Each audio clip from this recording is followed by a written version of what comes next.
So in chemistry, we work with really tiny things, which means we oftentimes have to work with really large numbers of those really tiny things.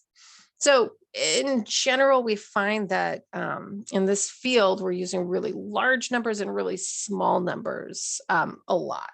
And so rather than writing out tons of zeros to communicate the magnitude of those numbers, we simplify that using a style of notation called scientific notation.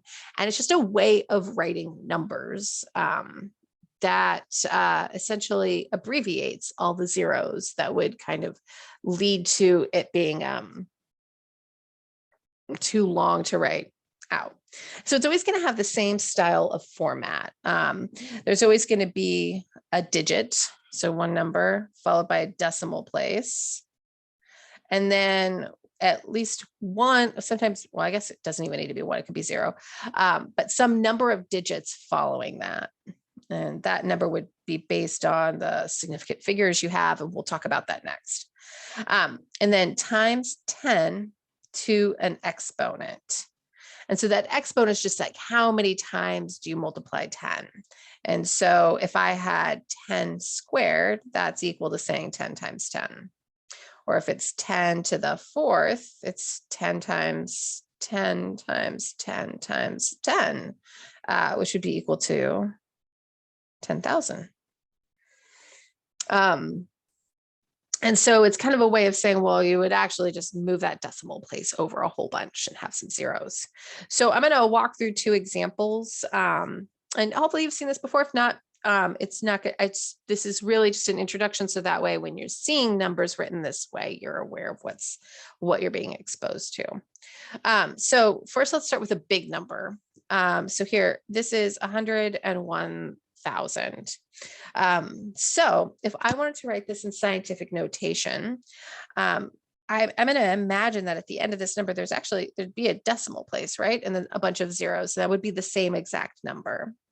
And so I'm going to move this decimal place essentially over until it has the first non-zero digit followed by a decimal. So that way I'm following this format right here.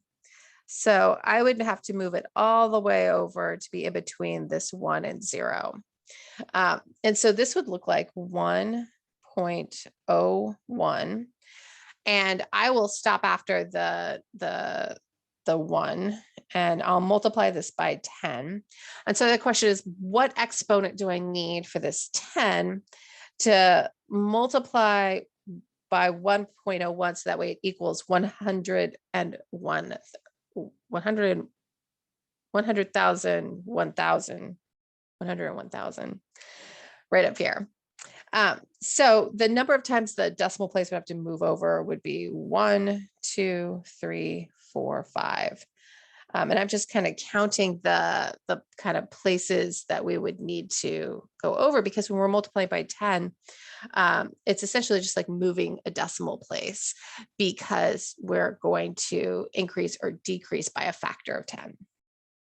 That was kind of a circular explanation there. Sorry.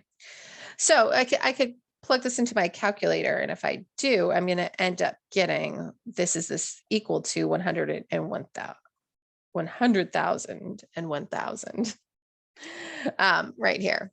And so it's a way to kind of simplify our number. Let's try it now for something really small. So in this case, I have 0.000280. And I'm going to want to format this so it's 2.8 times 10. And now I need to figure out my exponent. When it's a very small number, the exponent will be negative. So